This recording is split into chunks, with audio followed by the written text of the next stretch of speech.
I'm not massively impressed that you have to pay £2 to get in here, but I get it. I get the fact that there's platforms and stuff, and there's a stairwell to maintain, and it is a bit of a tourist attraction.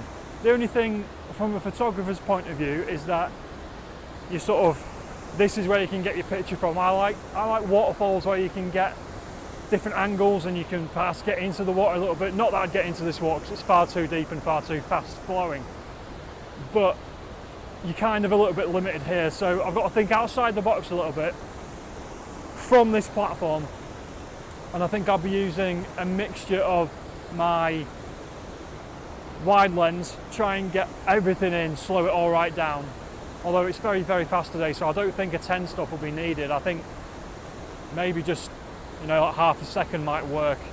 And then also, because the top falls are definitely the most attractive and probably the most photogenic out of the three that you can sort of see here.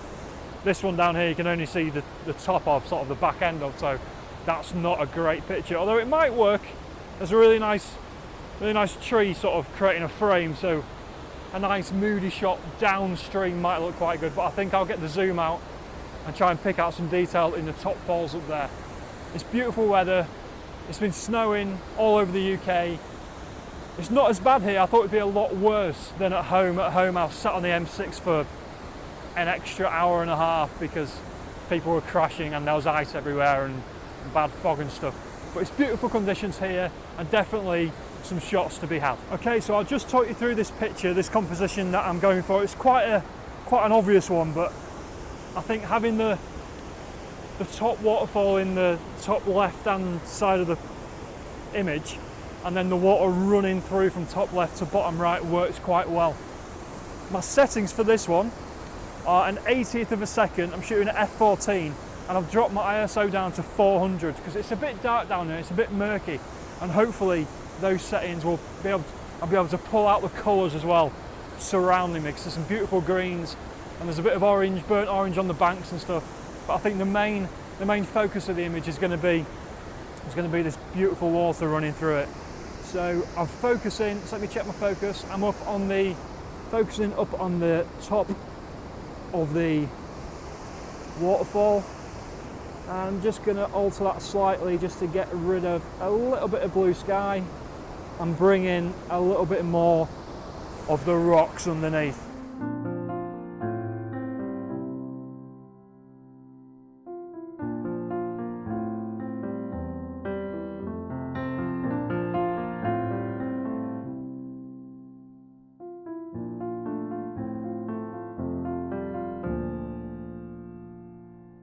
I've just turned around and I'm looking downstream, and as I said before, there's a beautiful tree that's framing on this image, and it's just calling out for the shot to be taken. There's also some really nice spray as the water disappears. There's some nice spray which is sort of creating its own little sort of fog, sort of in front of the water downstream, and all the trees and the rocks downstream. It's a little bit fogged out. So I've not set my shot up yet. I think once again I'm going to try and get everything in, and there's some twigs and dead trees and bushes and stuff down on this mossy green rock, so that's my foreground, and then you sort of go through this jet black water down the fall, but as I say, you've got that frame of an old leafless tree silhouetted against the sky, and then you sort of meander down the stream. There's other things to pull your interest, so I'm hoping to be able to get all of that in.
Right, I've swapped to my long lens now, and I think this is working slightly better. I think picking out the detail within the waterfall is working much better.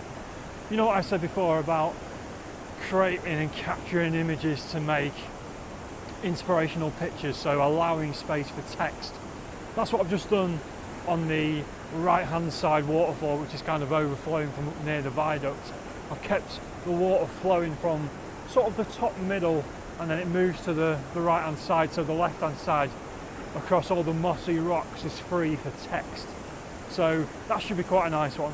I've then focused on the middle main waterfall, but I've focused on the rocks and all the moss and almost the jet black of the rocks, and that's where I'd put the text, and the waterfall in the background is kind of like the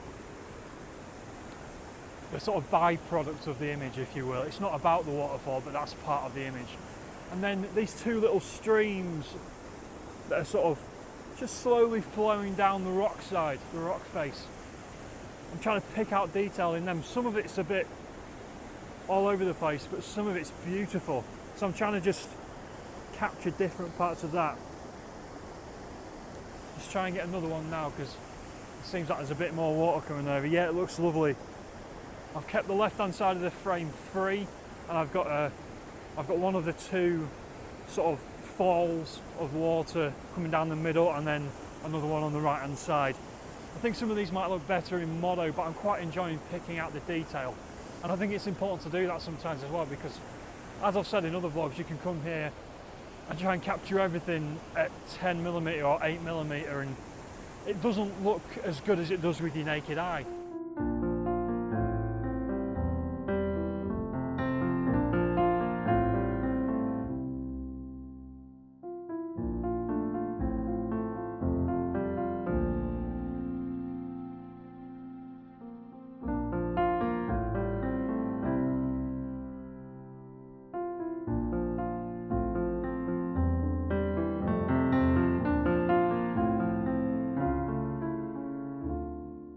And we're being treated to some beautiful light just coming in through the treetops, just lighting this waterfall up and then sort of disappearing behind the clouds and then relighting it. So I'm taking, with my wide angle lens at 10mm with a 10 stop on, I'm taking a long exposure. I want to try and get all this rocky area in the foreground. It's really quite surreal. It's a bit Tomb Raider-y, Indiana Jones to get to walk through the woods to, but it's totally worth it. I'm just hoping that this shot and the shots that I get of this waterfall do it justice, really. It's quite magical just to put the camera away and just to take it in, because it's one of those places I'll probably never return to. It's very, very secret, very, very hidden.